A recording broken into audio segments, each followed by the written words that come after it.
Hello everybody and welcome to this first MBE movie. Now it's looking very dark on my screen.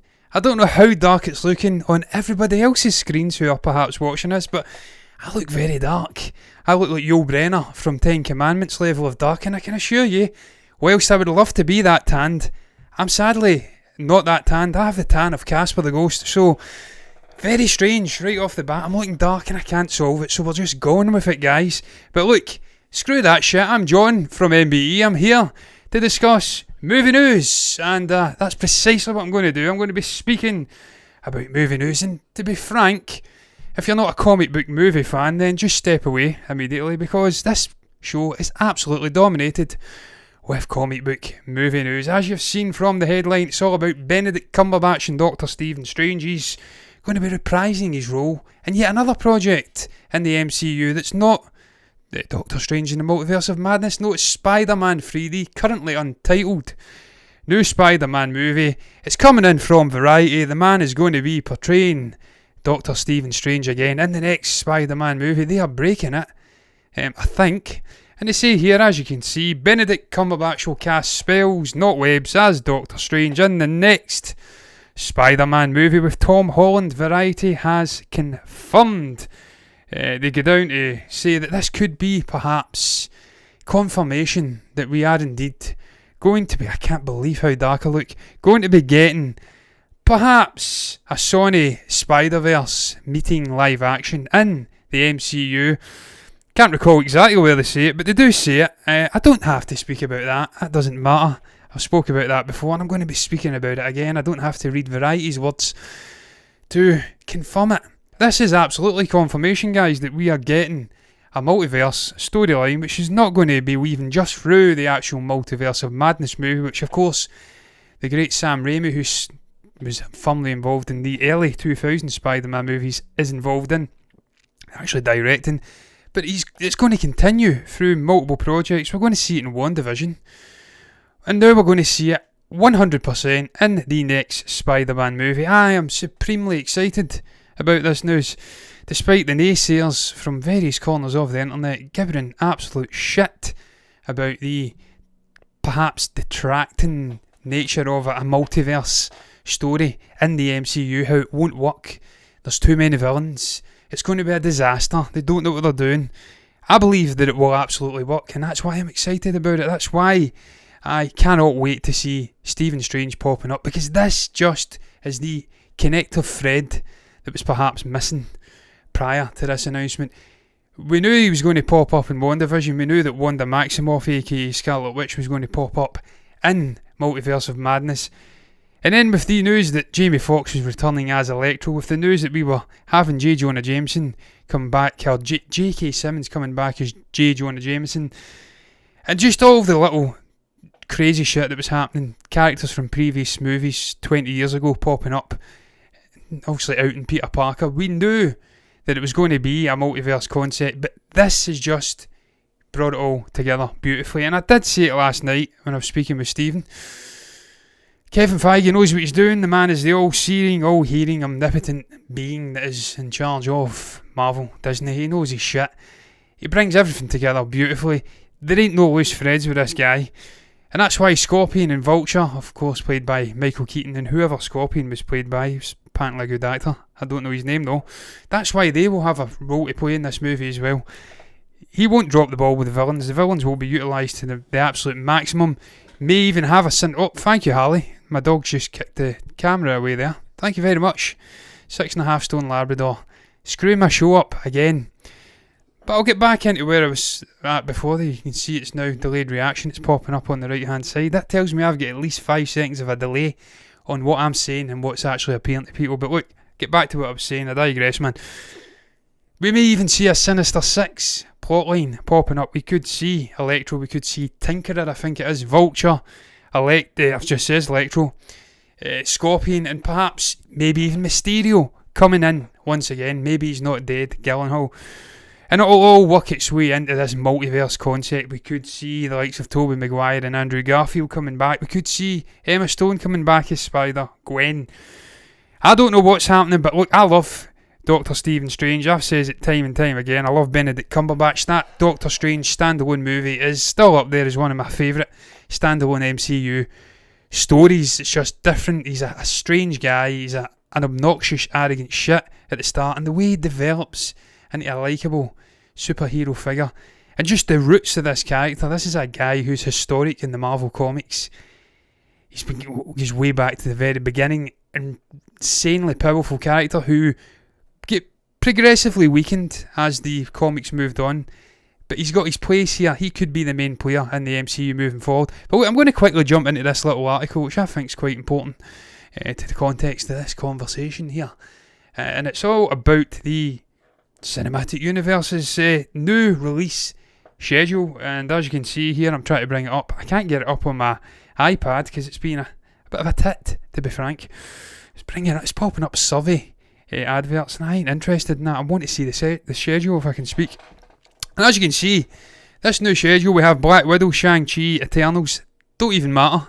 Not relating into the multiverse at all. They're doing their own thing, and I'm looking forward to them as well. But as you can see, December 17th, 2021, next year, we're getting the untitled Spider-Man Far From Home sequel with Sony, they say in brackets, because it is a Sony movie.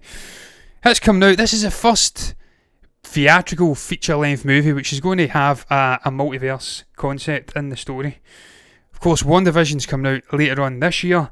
It's also going to have a multiverse thing. Strange is coming into that too, as I did say. And then, just 4 months later, on March 25th, we have Doctor Strange in the Multiverse of Madness coming out. And it's going to, I think, clear up a lot of things that are happening. I think the way they're going to work this, we'll get it introduced briefly in WandaVision. He'll pop in and save her. Then we'll get Spider-Man, and we'll see events happening in that movie. Strange coming in and perhaps doing what he's got to do.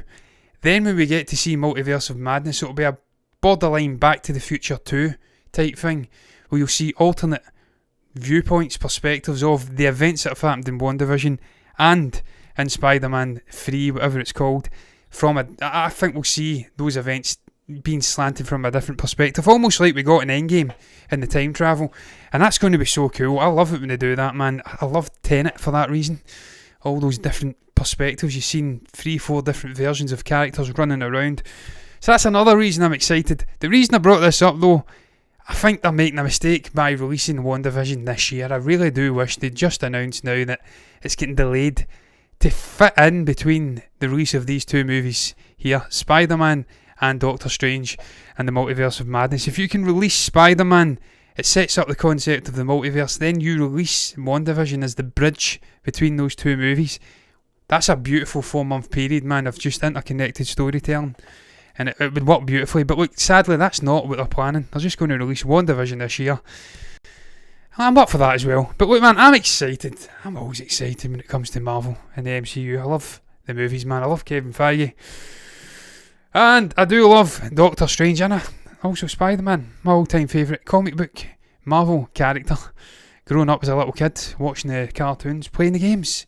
So, more Spider-Man. One thing I will add before I move on swiftly to another comic book related, movie related topic, is they do rightly say this is the final Spider-Man movie in the current negotiated deal between Disney and Sony. So this could add credence to this being a big sort of ensemble, bookending sort of movie, where we have all sorts of different characters, different superheroes coming in. It's like a civil war of Spider-Man. What a way to go out if they can't negotiate another deal. He does have one other picture where he can pop up in a Marvel movie.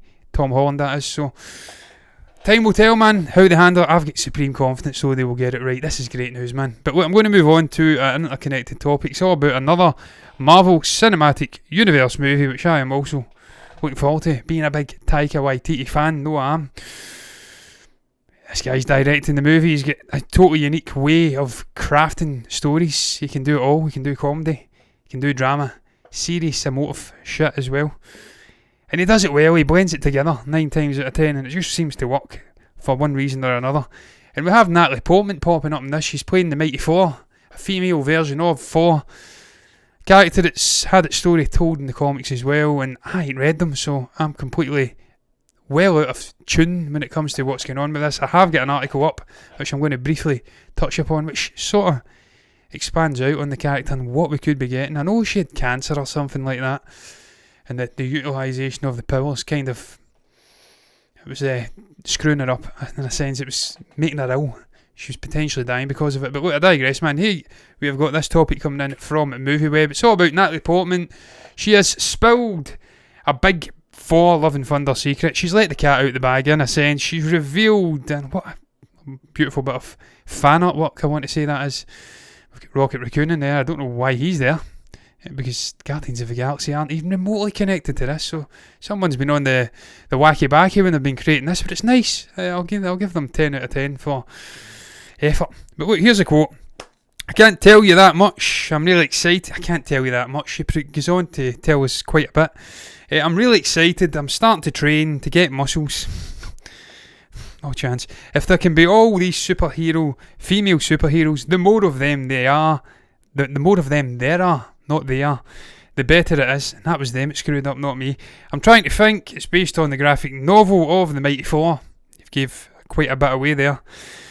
Natalie, she's going through cancer treatment and as a superhero on the side. Now that's quite a momentous reveal. It's not a surprising reveal. I mean, we were speaking about this as far back as maybe 6 months ago when it got released. Maybe even further back than that, actually.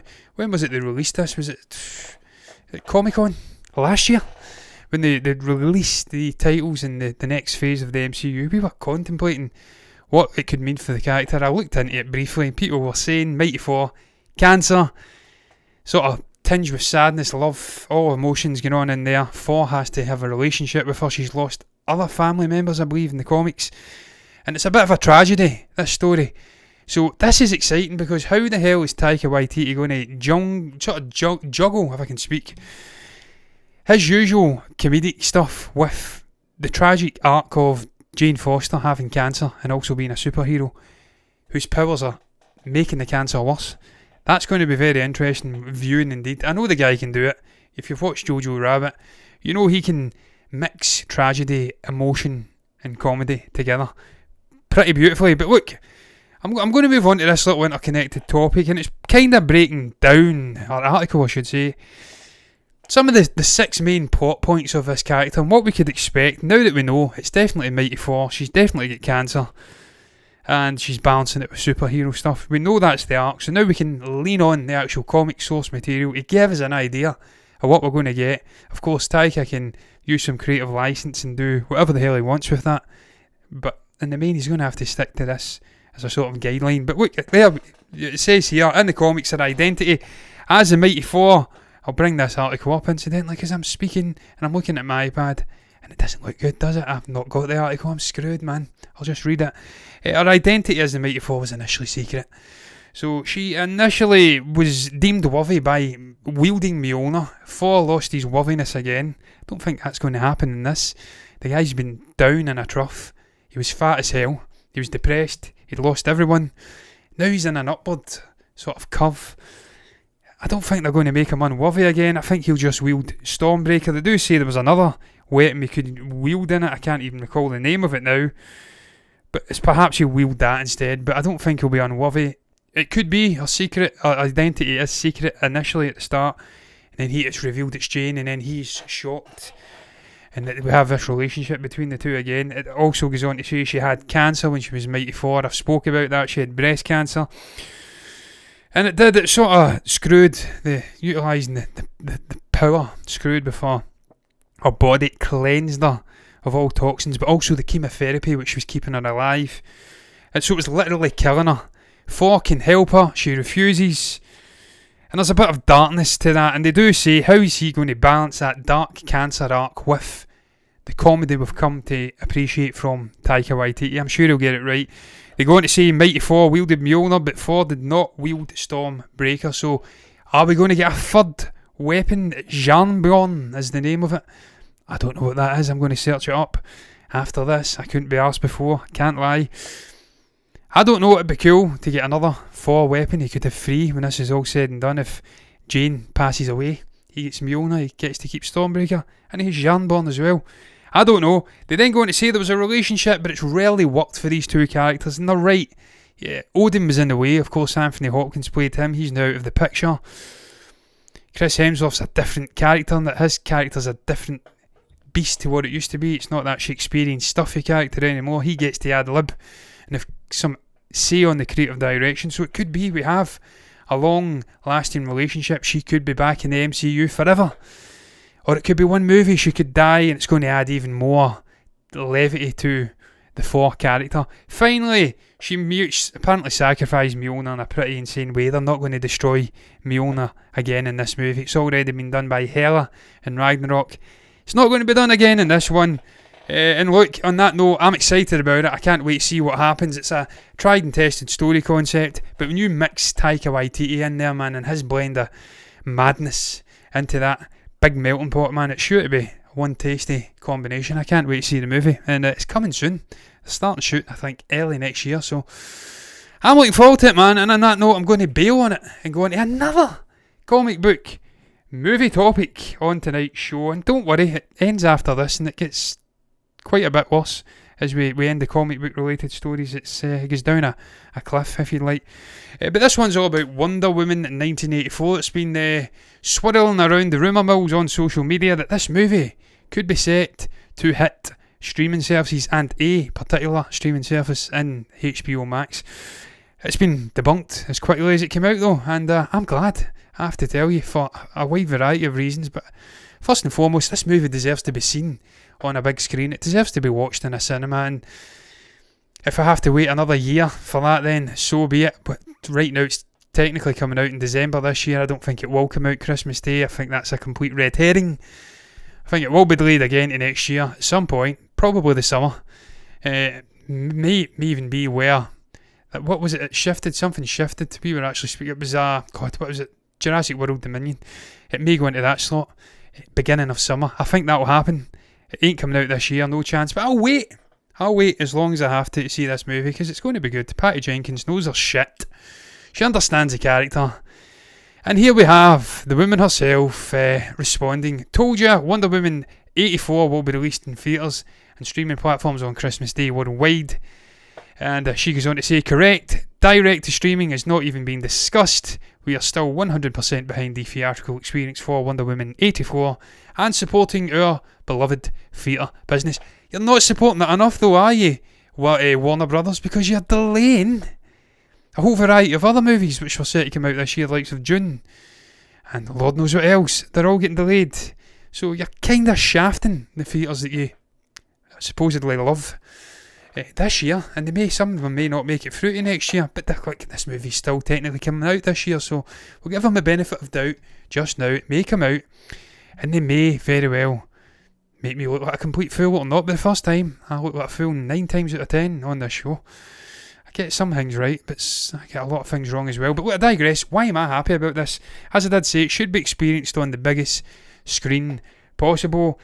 I'm happy because it seems like they've learnt from their lessons with Tenet. I got to see Tenet in the theatres. I got my cake and I got to eat it. I seen the movie, and then I got to see Warner Brothers have the vindication that it was a bad idea, because the States, they dominate the box office, and if the two major markets, aka Los Angeles and New York, are not opened, then a movie's going to really struggle to even break even. So they learnt from Tenet. I think it will get re-released and it will make its money, incidentally, but that's for another day. And they are obviously imparting this wisdom that they've picked up from the Tenet experience into other releases like June, Wonder Woman 1984. They're not going to even remotely try and put it on a streaming service, because it would flippity-floppity-flop. They ain't going to make their money back. This is a $200 million movie. It's not making the $600-700 million it requires to break even. Not a chance in hell. Finally, the other reason I'm delighted about this news is because it shuts up all those little basement-dwelling bitches over in the States who've been getting it right up Tenet and Chris Nolan for the last 2 months about him not having the impact on the box office that he thought he was going to have. They were celebrating the movie's lack of box office success in the States, because these little bitches want movies to come straight to home so they don't have to leave the house, because a little... So what, perhaps if Stephen's in the chat just now, he can tell me, is it Morlocks from the Time Machine? Those little white freaks that stayed down underground, that's what they're like. They don't want to leave the house, these people. They want it all straight to on demand in their house so they can sit and eat Wotsits and just in a sort of comatose on cheesy whatsits in the house watching movies. Well, it's not happening. It's going to theatres, and you're going to have to drag your little fat lad arses out into the theatres to watch this movie if you want to see it. And I am delighted, man, because if they're getting it up to it and Chris Nolan and people who want to celebrate going to cinemas, then I'm getting it right up those shitheads who want to waste away in houses scratching their whatsits. You know what's, but look, I digress, man. I'm going to move on to the next topic. It's all about Addams Family too, man. It goes downhill from here, guys. Take a drink just now. All goes downhill. Not for the blog rundown now. I'm getting into the blog rundown, and that's okay. I'm talking about the actual movie news topics here. Addams Family 2. There's been a trailer. I've not seen it yet. I'll probably tell you my views on this movie, but there's been a release date revealed too, and it's adding Bill Hader and some other geezer, Javon Walton, to the cast. Now, Bill Hader's great. Guy's hilarious. He can do impressions. Brilliant actor. And he's a great voice too, so that's a brilliant addition to a cast. I seen the first Addams Family animated movie when it came out last year. I think it was round about Halloween. It was Halloween, I'm sure it was. And it was okay, it was fine. It was what it was. It was a interesting concept with the visuals. Story was lacklustre, mediocre. I didn't think it required a sequel, but by all accounts the movie performed very well, because we have got a press release here, and look, you're going to see these crazy visuals. If you've not seen this movie, man, let's bring them up. Look at that, little balloon headed characters, and I can empathise, because when I take my hat off, I've got a head that resembles a balloon too, so can completely empathise with them. But look, try and get this press release.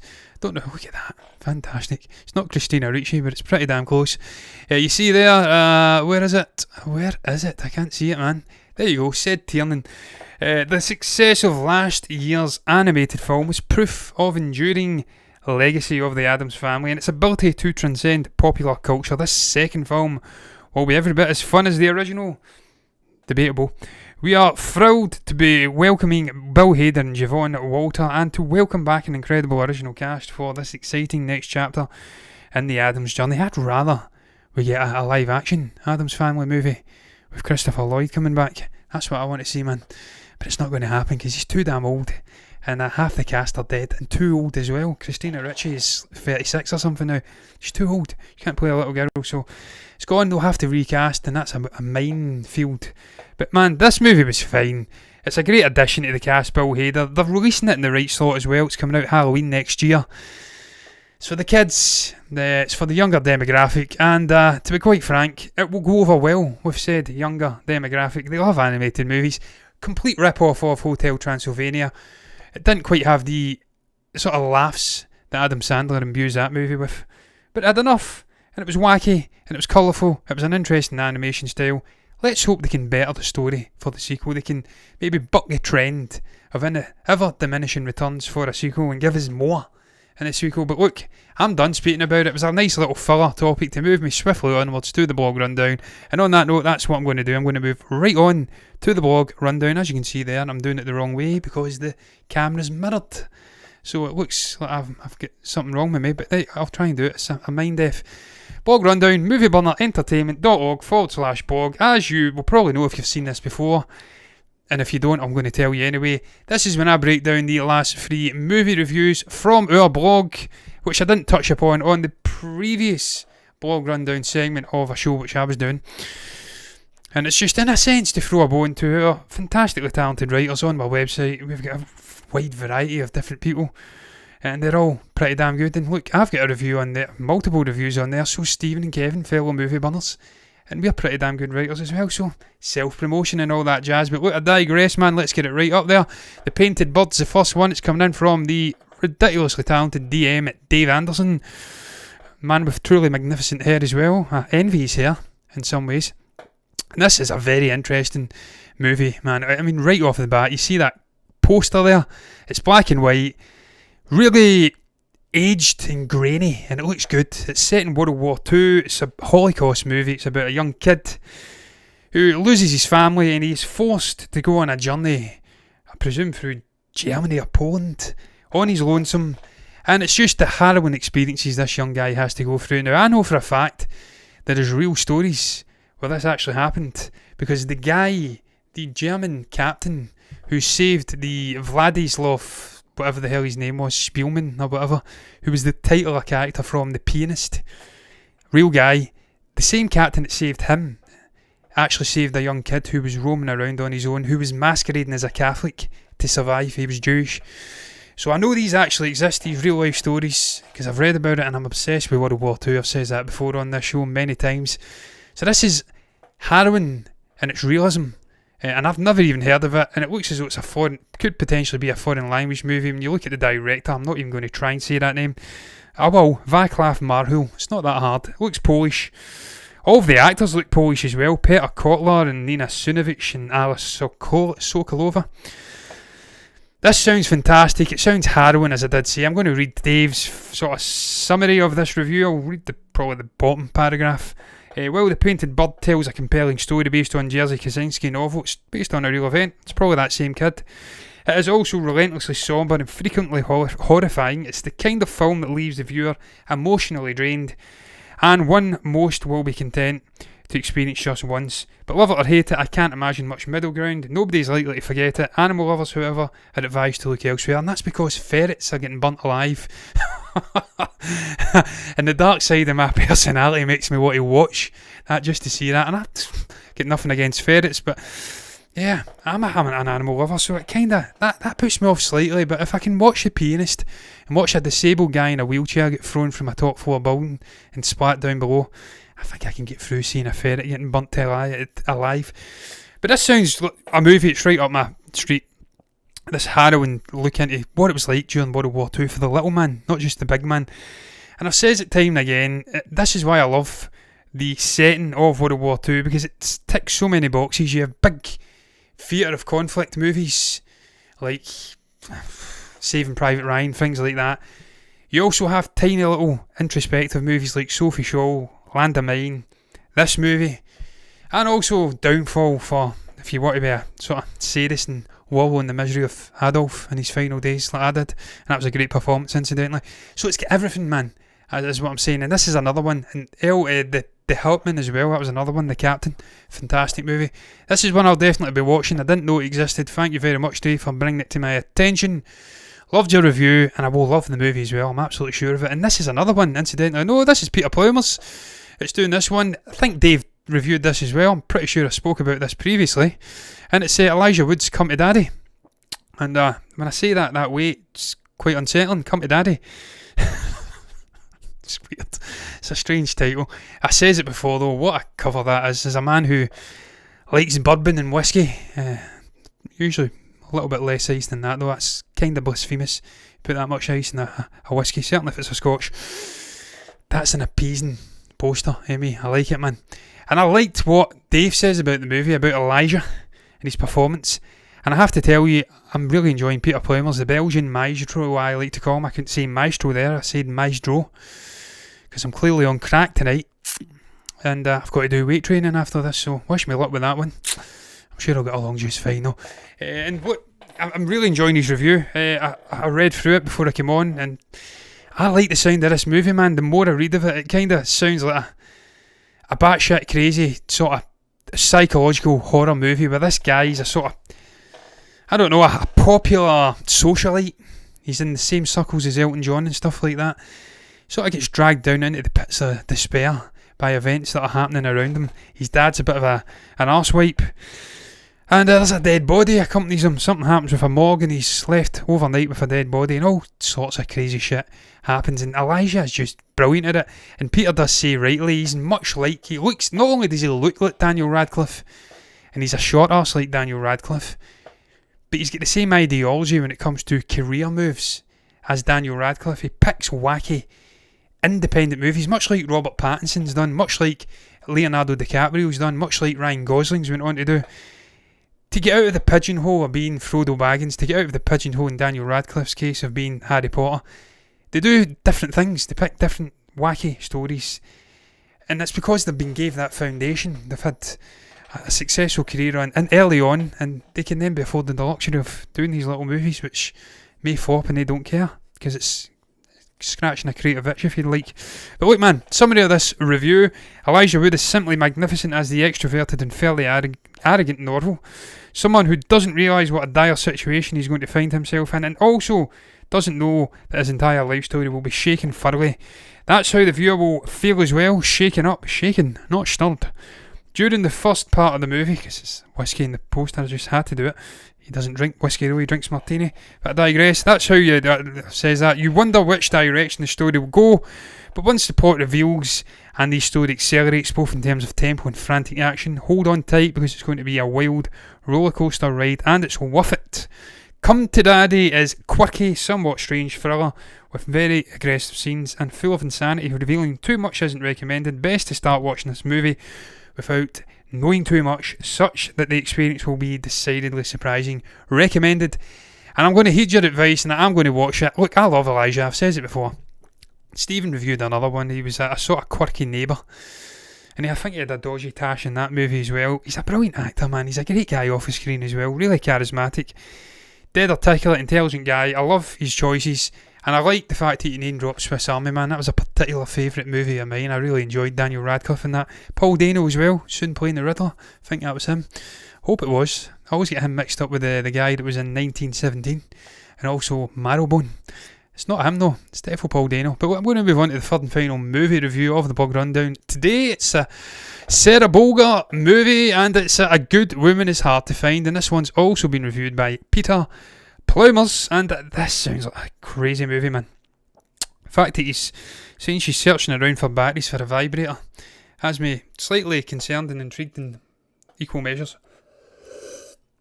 And the fact that she's a bit of a widow, and yeah, it's a revenge movie. What more can you want? Vibrators and revenge.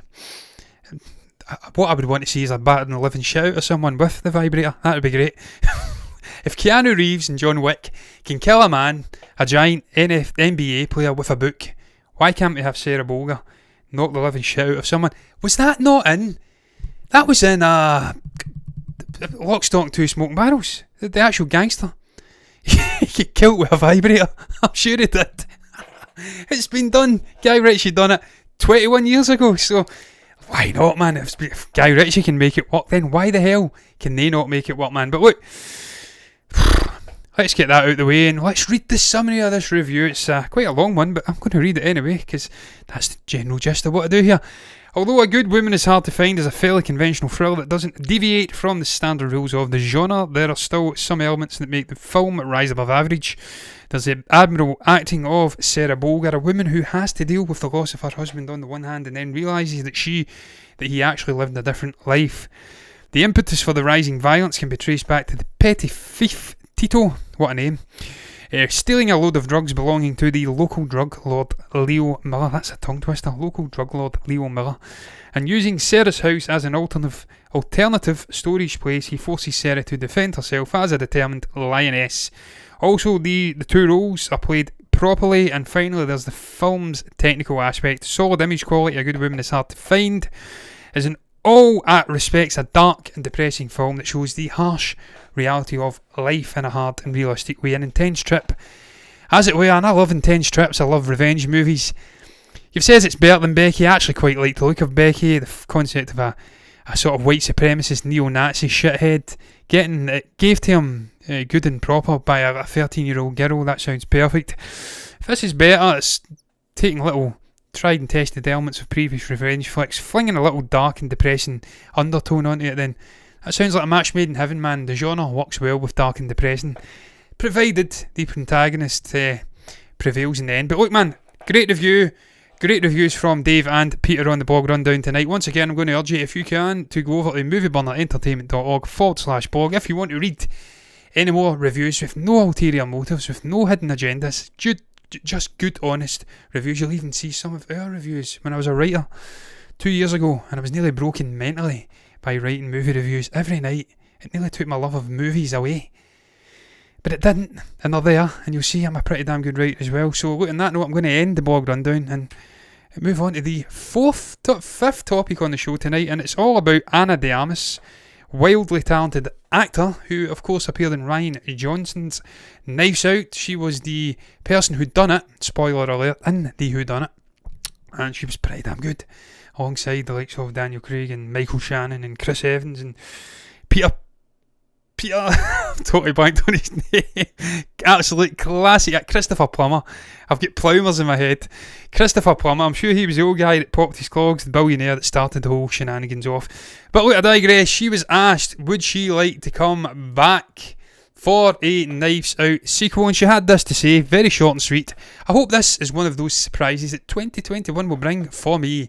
A phone call from Ryan. Lots of people wouldn't like a phone call from Ryan Johnson because he's a strange little round-headed guy who likes to destroy childhoods. Other people would like to get a phone call, and I presume Ana de Armas is right up the top of the list because he has catapulted her to absolute stardom. She is now starring in... Is she in James Bond? No Time to Die? I think she's playing one of the Bond girls in No Time to Die. She wouldn't have got that role, man, if it wasn't for Knives Out. That's catapulted her straight to stardom. And she was absolutely brilliant. And a cast that was incredibly talented. She absolutely held her own. Would I want to see her coming back? Would I share her enthusiasm for a return in Knives Out 2? Which it ain't going to be called, because he's already confirmed he wants to ditch Knives Out immediately. No, I don't.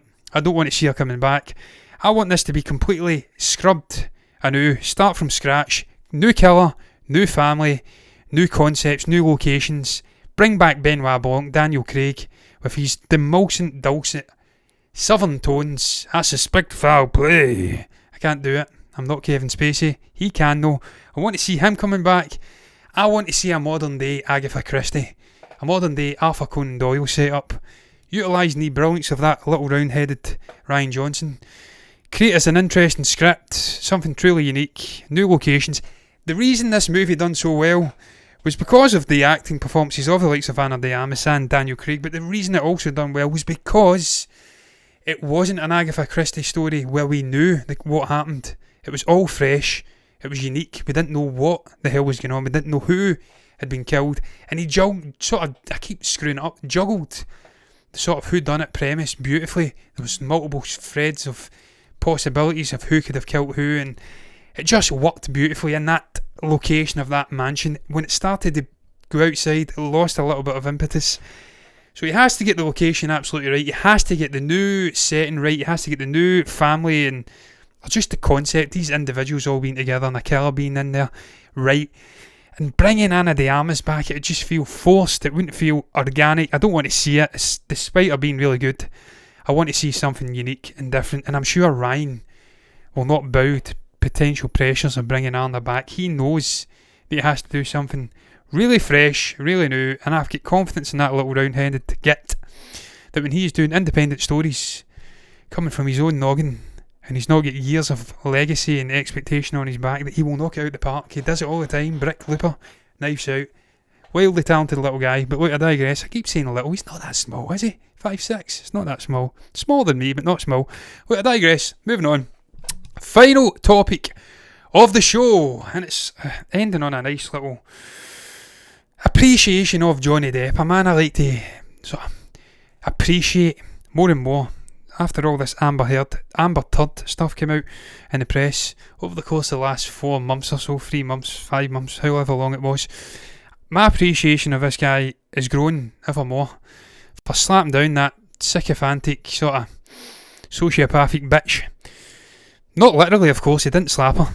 In a sort of metaphorical way, he slapped her down. And he's going to slap her down at this lawsuit as well. Poor choice of words from me, he didn't do it. But he's been out speaking about Pirates of the Caribbean and how he refused to tone down Jack Sparrow for the executives who wanted him to tone it down. They thought he was drunk. And this is the man's quote. He probably was drunk. It's Johnny Depp we're talking about here. He was probably on coke and everything. It's a man that turns up to red carpet events absolutely pissed out of his nut. If he's doing that at a red carpet event, he's doing it on set as well, let's be honest. Man's got a problem. Listen, if I had his money, I'd be doing the same thing, man. Let's be honest, I would. If I didn't have to go out and work, I'd be absolutely comatose every night. That's a life. I'm becoming envious now. But I digress, man. Here's what he had to say. They were nervous, they were afraid. No one would understand a word Captain Jack said. I feel your pain, Johnny. When I speak on YouTube, I reckon a good 90% of people can't understand what I'm saying. And I'm dumbing it down, man. I'm speaking slower than I speak normally. And I'm dumbing it down. This is my posh Scottish accent. This isn't the Glaswegian local dialect accent. If I was speaking in that, people would think I was Arabic. But so I understand what you're saying. But I'll get back in it. I get calls from them asking, is he drunk? Are you drunk? What's the thing with his hands? He's sort of doing the Trump thing, wasn't he? I wasn't discouraged in the slightest. It fuels me. I know that if they're worried I'm doing my job, when they asked me to bring it down, I turned it up. Look, I love it.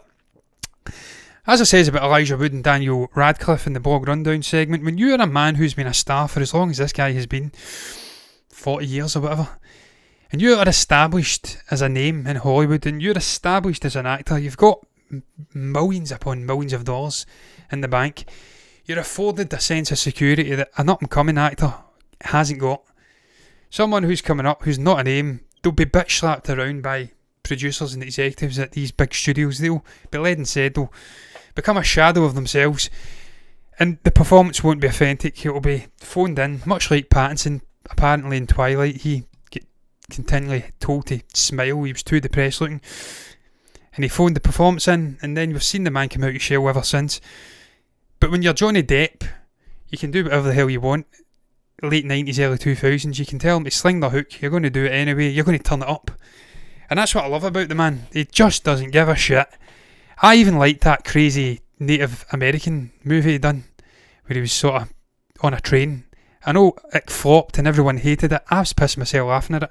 It was so out there. He's such a wacky sort of Jim Carrey-like character actor. He's dead physical in his acting. And that's what I love about the guy. And I love Captain Jack Sparrow. I not so much the later Pirates of the Caribbean movies, but first 4 or so, I don't know how many we've had now. First 3 at least anyway. Superb. And the guy has carried this franchise single-handedly on his back, and it's because of the overacting and the sort of Keith Richards personality that he injected into it. If it didn't have that, he was just speaking in a polite English or American accent, then it would have been shit. It wouldn't have had the personality. And everyone else wouldn't have bounced off and upped their game as well. The likes of Orlando Bloom, Keira Knightley, and all of the other people who were involved, they wouldn't have upped their game. So I'm glad he told them to F off, and I'm glad he turned it up. And we've got a truly modern day iconic character, which I love. I don't know about anyone else, but I love it, and that's all I care about. And that is ultimately why, when they gave him the heave-ho and they brought in the likes of Margot Robbie and Lord knows what else they're going to do with this female-centric Pirates of the Caribbean movie, well, pile of shit that is, man. Do your history. Pirates, female, are you kidding me, man? They were all crazy, jacked up, drug-addled, bourbon-drinking, rum-drinking males, man. That's what pirates were. There's no female pirates. Come on, what are you doing? That's why it's going to flop, because there ain't no Johnny Depp. People won't go and watch it. If you need to, final thing I'll say, if you need to see what this guy's stardom's like, just look at the court scenes in London when this sort of thing was going on, this tribunal against the Sun. The amount of people who were lining up to see this guy getting autographs. He is a huge name, even now. Despite all the allegations, you take him out of the franchise is dead for me. I ain't going to go and watch it, and I'm going to round up the show on that note by saying farewell to Johnny Depp and Captain Jack Sparrow, because he's no more, and passing the topics over to anybody who's been unlucky enough to sit through this entire show and actually get to this point where I'm going to pose questions to you. What's your thoughts on Benedict Cumberbatch coming back as Dr. Stephen Strange in Spider-Man 3? Is this great news? Is this confirmation, like it is for me, for you, that there is a multiverse, interconnected story over 3 different projects, WandaVision, Spider-Man, and obviously Multiverse of Madness? Is this a good sign? Kevin Feige has his finger on the pulse. Are you excited for it?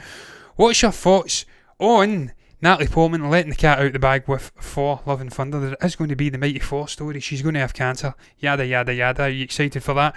What do you make about Wonder Woman 1984 definitely being released in theatres? Do you agree with me that all the Cheeto-eating, coated little basement-dwelling freaks are going to be crying into their pillows tonight because they actually have to go out and watch the movie and maybe sort of, I don't know, drool over Gal Gadot in the theatres? They don't like doing that, the little freaks.